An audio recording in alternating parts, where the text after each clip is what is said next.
Hosiana, Hosiana, Hosiana, Yesu ni Mesiya.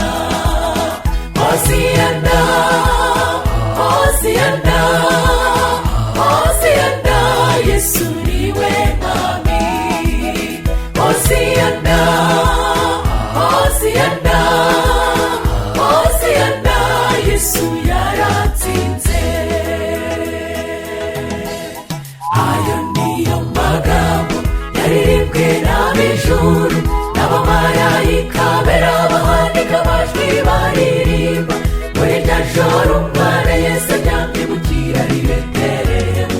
Baririmba Hosiyana, indirimbo y'ibyishimo, amahoro abe mu bisu umucunguzi yatuvukiye.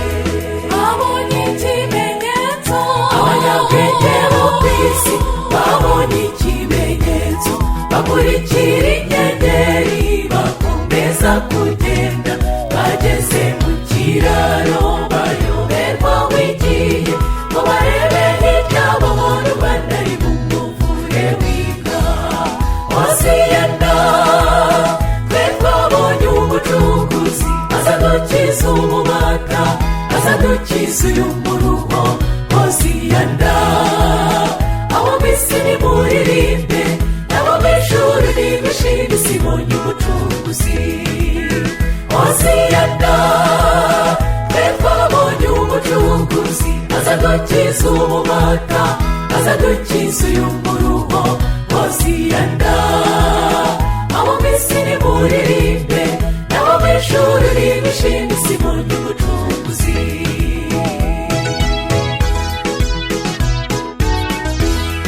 Igihe cye kigeze yinjira i Yerusalemu, mu cyubahiro cyawo b'ijuru abantu benshi bamushagaye. Bazana imikindo igenda yabo basasa muri iyo nzira. Baririmba Hosiyana, indirimbo y'ibyishimo, amahoro abe mu bisu umucunguzi yarabonetse. Mu murwa w'Abayuda, mu rurembo rwa Dawidi, mu murwa i Yerusalemu, humvikanye amajwi menshi basigiza igikomangoma. Abatambyi baratinya, umwami yinjira iwiwe, indogobe bayihinze ya Yesu agaragaza ko ari umwami. Hosiyana, twe twabonye umucunguzi, azadukiza umubata, azadukiza uyu muruho.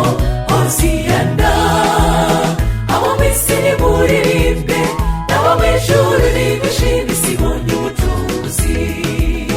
Hosiyana, twe twabonye umucunguzi, azadukiza umubata, azadukiza uyu muruho.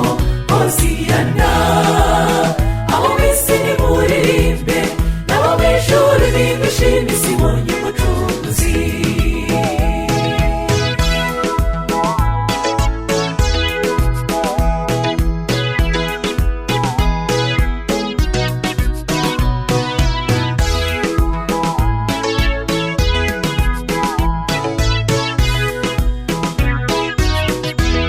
Hari indirimbo nziza iri hafi kuririmbwa, ubwo Yesu azinjira mu rurembo rwera Yerusalemu, ari kumwe n'iminyago yamuhize Satani umutware w'isi.